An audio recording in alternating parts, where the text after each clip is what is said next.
Hi, folks. Hope you're doing well today.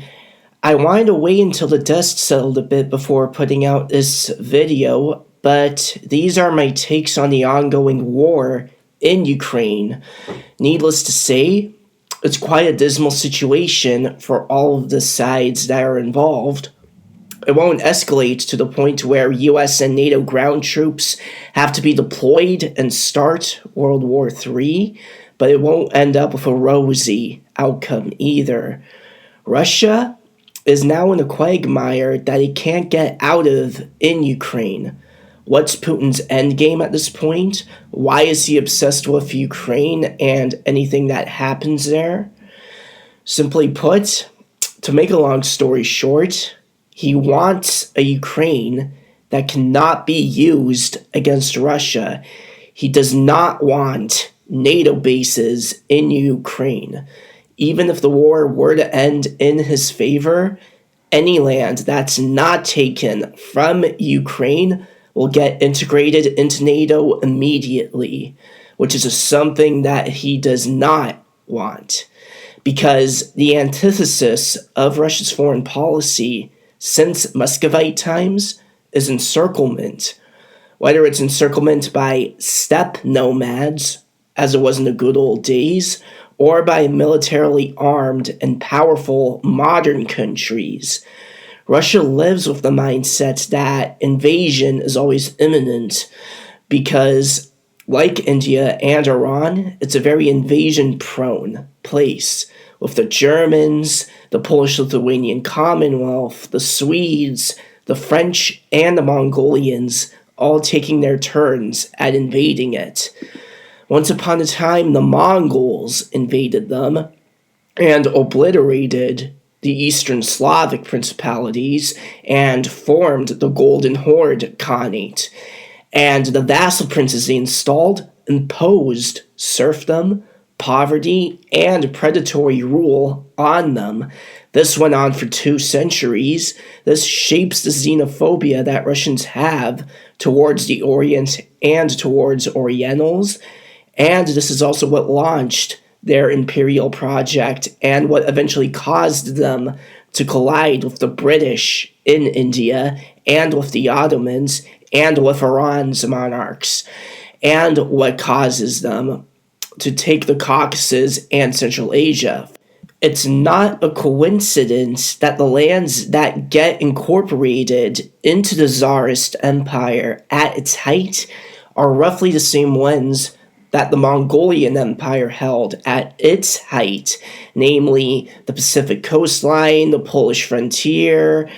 They never managed to get the whole of China or Iran or Afghanistan or India, but present-day Central Asia and the Caucasus were incorporated. And this was the rationale behind these land seizures in order to eliminate the Mongolian threat once and for all. You need to create a neo-Mongolian empire, so to speak. Hence the Russian proverb, scratch a Russian and you'll find a Tatar. Their strategy succeeded. Mongolia is no longer a threat to anyone anymore, and there are no more invasions by steppe people from the east. The pre-Golden Horde Russians occupied the fringes of Byzantium and didn't aspire to rival it or to claim imperial status for themselves in any way. They were Byzantine offshoots, but basically, the legacy of the Golden Horde forms the narrative of their entire foreign policy, and Ukraine is part of the chessboard on a shadowy struggle for world domination, just like the Caucasus, just like Central Asia, just like China, just like Korea, just like Iran and the Kurds, just like India. The successors of the Golden Horde, real or imagined, need to be neutralized before they have the opportunity to reach Russia. The entire world is the Golden Horde to Russia. Persians, Turks, Tajiks, Arabs, Europeans, Afghans, Indians, the Chinese, the Japanese, all of us are the Golden Horde to them. The Russophobia that you see in the Western media has its source origin in the Victorian era, and the approach to Russia coming from the Western democracies hasn't progressed or changed one iota since Victorian times. During the first chapter of the Great Game, within the context of the Tsarist Empire integrating as much land in continental Asia as it could, it was within that atmosphere of Russophobia that caused the British and the other great powers to go around creating compliant buffer states or satellites to box it in, with Iran and Afghanistan being two of them. The first chapter of the Great Game is the forerunner to World War I, World War II, the Cold War, and also our current geopolitical era. So that's the historical context of this conflict in a nutshell. The incorporation of Ukraine into NATO is the focal point, because if this occurs, that means that the US is going to be on the final step on the staircase to Russia. If the US decides to take things to the next level by proceeding further eastwards, well, what did Einstein say? I know not with what weapons World War III will be fought, but World War IV will be fought with sticks and stones. Yeah, moreover, the colored revolutions that took place in the 2000s, including the orange one in Ukraine, were all viewed with suspicion by Putin and seen as plots by George Soros, the quintessential globalist, against Russia, hence his interest in playing the role of president maker in the country as well. Democratization in the former Soviet space in the near abroad is viewed as a component of these plots. But why is any of this important? Those of us in the far left and in the far right, or in some type of hybrid on the political spectrum, realize that NATO's purpose in the post-Cold War geopolitical landscape is both a farce and also an instrument of US hegemony and eastward expansion, pretending to be a defensive alliance that the Europeans are in control of. The Russian front of World War II opened once the Axis powers invaded the USSR through Ukraine. The approach that Russia has had towards Central and Eastern Europe since the 1930s is to not have its countries be a threat to them. Hence the Molotov-Ribbentrop Pact between Hitler and Stalin, and the formation of the Warsaw Pact, which NATO was a counterbalance to during the Cold War.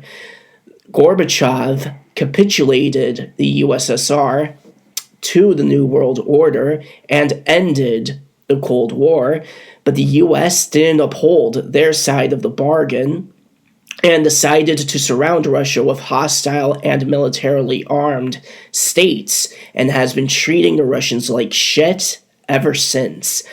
Part of why the US and NATO intervened in the Balkans back in the 90s was that they needed to avoid creating a two-front war against Russia in Eastern Europe, similar to how Germany and Austria did in World War I, where they fought the Serbs and the Russians at the same time, but rather neutralize Yugoslavia beforehand instead, the way the Nazis did in World War II.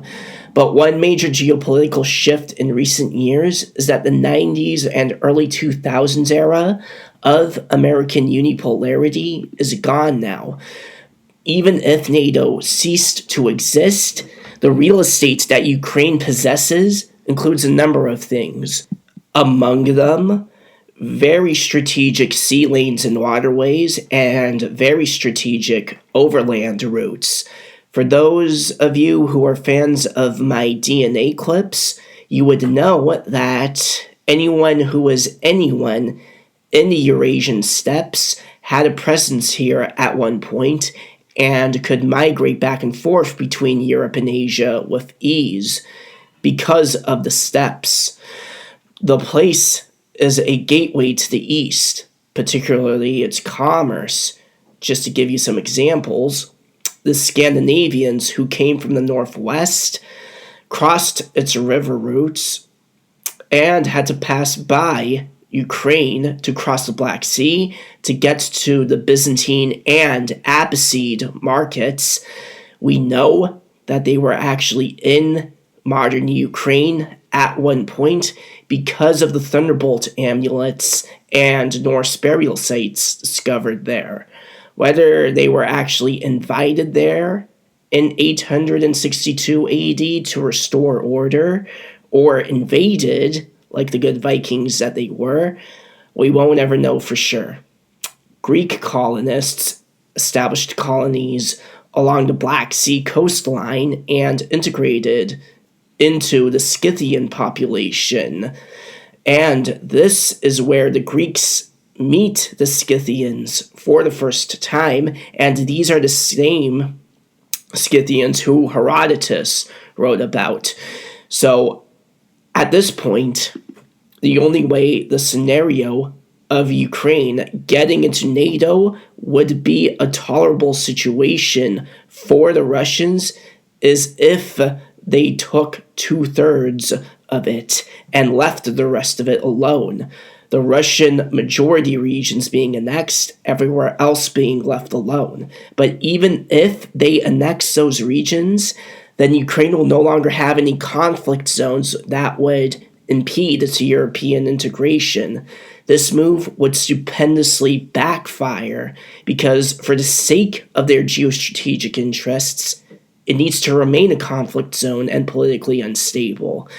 That's the reason they back the separatists there, agitating for their own independence in the Donbass region. But because they decided to intervene on the side of the people in Donbass, which you can't blame them for doing if the rumors of what was being done to them is to be believed, Ukraine's government going in there and brutally killing them, there's no turning back. They have to be integrated into the Russian Federation some way, somehow. The people of Donbass, that is. And this is a strategy that they've used and succeeded with before. For instance, the reason why the Russians left Georgia the way it is now with its post-2008 status quo is because it's neutralized whatever threat that it poses, because the South Ossetian and Abkhazian conflict zones keep it in line. If you constantly have the Ossetians and the Abkhazians agitating for their own independence, then Georgia will never be allowed to join either NATO or the EU. Not under the current rules, at least. Therefore, the threat that Georgia poses as being a tool of the West to box them in is effectively neutralized. So the Russians are going to prolong the war for as long as they can. The war's pretty much already following the trajectory of being as protracted as it possibly can be, since the Western powers keep sending Zelensky cash and weapons. To get a good grasp of how serious and sensitive the situation is, Ukraine would have already collapsed by the end of 2022, or possibly even earlier, had not the West decided to intervene against Russia. It wouldn't exist anymore. The influx of money and weapons and Western backing salvaged it from disintegration. Last year, the Russians said that these 4 provinces of eastern Ukraine that are full of Russians, namely Donetsk, Kherson, Luhansk, and however the hell you pronounce this one, Zaporizhia, are inherently their land. So they're not going to leave until those regions are firmly under their control. But the rest of Ukraine, outside of those provinces, doesn't contain a whole lot of Russian speakers, any native ones at least, so any dissent there will be quashed easily by the dictatorship that's now been imposed there. And then Ukraine will no longer have any internal problems, and the rest of the country will be allowed to join NATO after that. The Russians of Kiev and Odessa in general won't be viewed as a fifth column. They won't consider deporting them, they being the Ukrainians, because I actually know, or rather knew, Russian-speaking Ukrainians from those two cities, from one of those two cities, and they have no ties to Russia at all. They're head-to-toe Ukrainians, so the government doesn't have to worry about them being a fifth column. That's the same fallacy that pan-Turks and pan-Islamists have regarding Azeris and us Iranics. Us as Iranics and as a quote-unquote Muslim nation, just because someone is ethnically Turkic or just because someone's coincidentally born in a Muslim country or even a practicing Muslim, that doesn't mean that they have anything to do with you. Iran's Azeris have no ties to Baku at all. There is a portion of their population that has roots from the other side of the Aras and vice versa, but that's another story for another time. But the point is that they're generally not that close. The potential for a population exchange isn't a realistic contingency because it's doubtful that the international community would get behind that. Greece and Turkey had their population exchange, but keep in mind that that exchange was underpinned by religion and not by language or ethnicity. The potential peace talks that the West could broker ideally want to restore the pre-2022 status quo, but Ukraine wants to restore the pre-2014 status quo, specifically the pre-2014 borders. In other words, they want to take back Crimea. As you may already know, Russia annexed Crimea back in 2014 because the Russian majority there wanted to join Russia, and the peninsula only belonged to Ukraine to begin with because of Khrushchev. Crimea's a lost cause for the Ukrainians, to be blunt, because Zelensky can send every single Ukrainian man of fighting age from 16 to 60 against the Russian war machine, and he still won't take it back. That's a terrible and grim situation for him, too. Ideally, it shouldn't exist.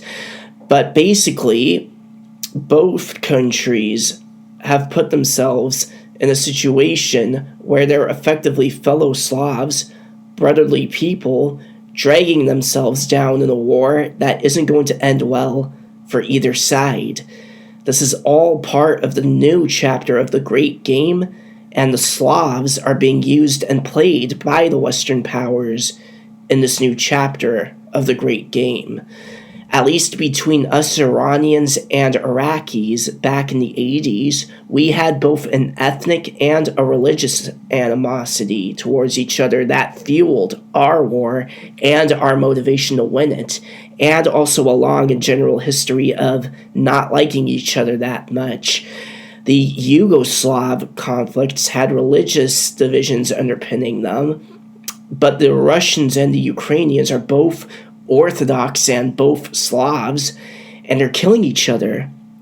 The bottom line is that Russia is in a tough position, and even if it wins the war according to its own terms, the outcome that it's never wanted in the first place, that is to say, a Ukraine that is in NATO and that allows NATO weapons and NATO bases to be stationed in it, will come into fruition, finally.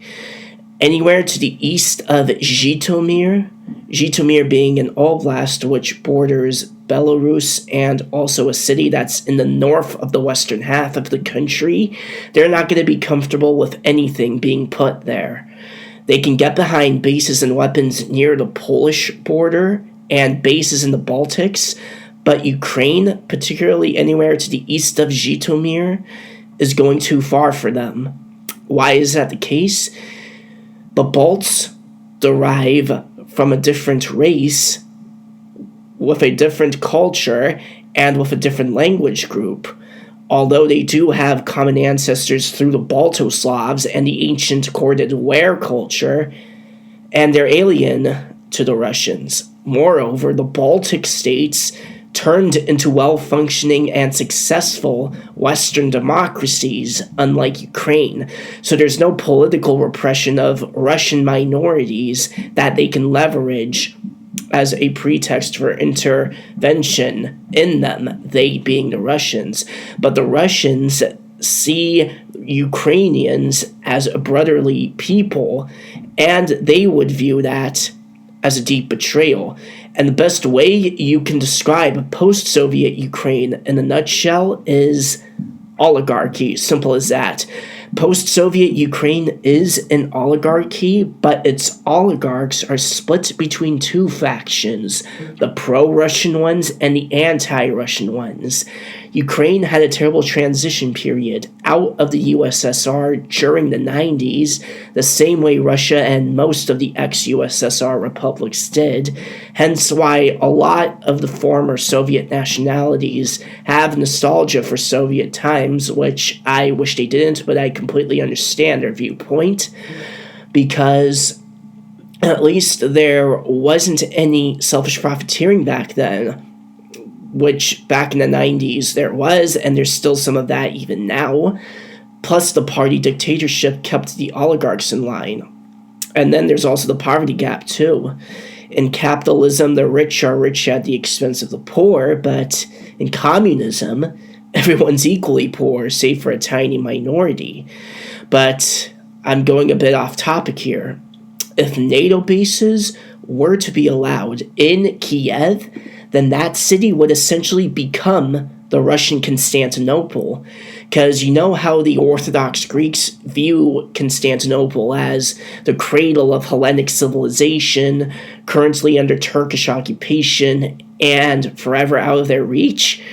The Russians would view Kiev in a similar fashion, as the cradle of Russia as a nation, the place where their nation found its genesis, and forever out of their reach. But isn't that the case? Well, now's the time where I can segue into history a little bit more and explain how it fits into this conflict. Is Ukraine the birthplace of Russia? Are Ukrainians Russians? Well, sorry about that. Some stupid motherfucker who I don't know called me in the middle of my talk. A state in the Eastern Slavic lands, in any classical or meaningful sense, didn't exist until Muscovite times. A Kievan Rus state never existed. Legends about the Rurikids and their origins and deeds don't count as objective history. That princely Rurikid dynasty and its ruling elite saw their lands as their personal property and not as an actual nation.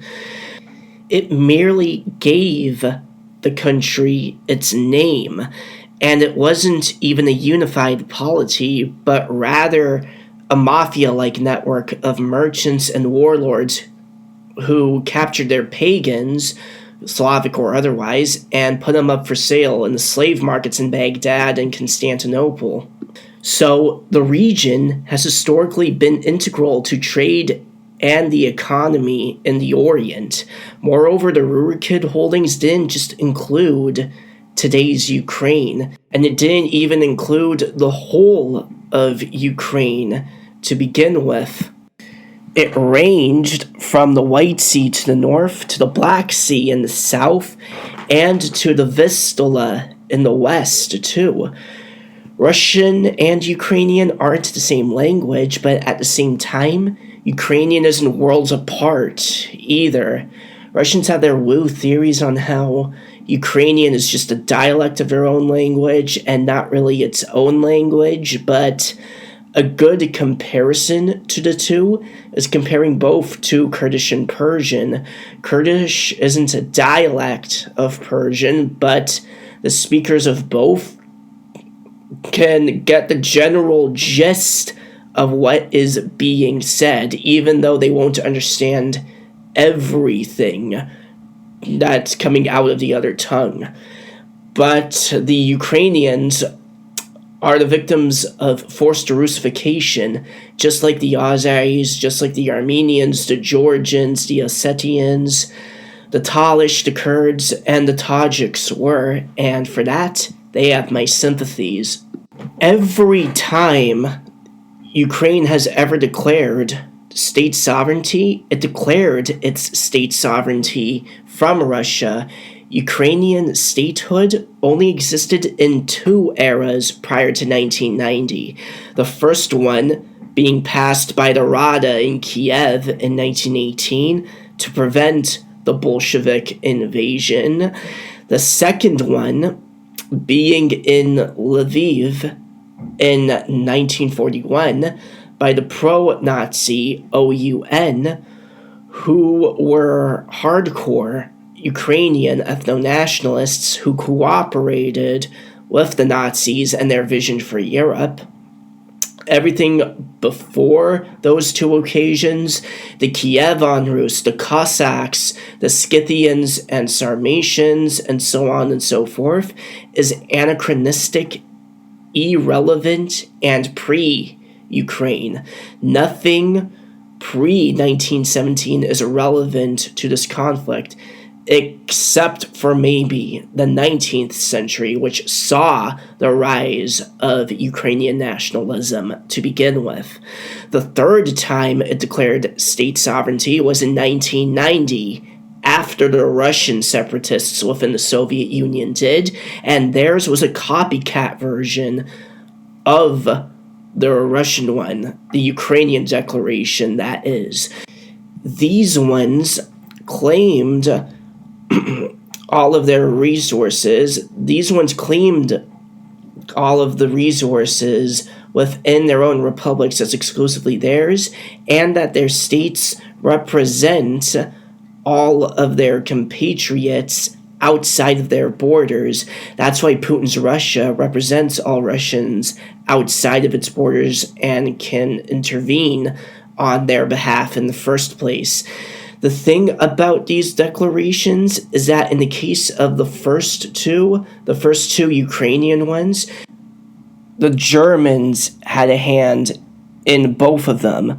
The first one took place towards the end of the First World War, when Germany and its allies, mainly the Austrians and the Ottomans, knew that they were going to lose their war with the French and the English, contrary to the stab in the back myth that Hitler and the Nazis propagated after the war, but didn't want Russia to win it.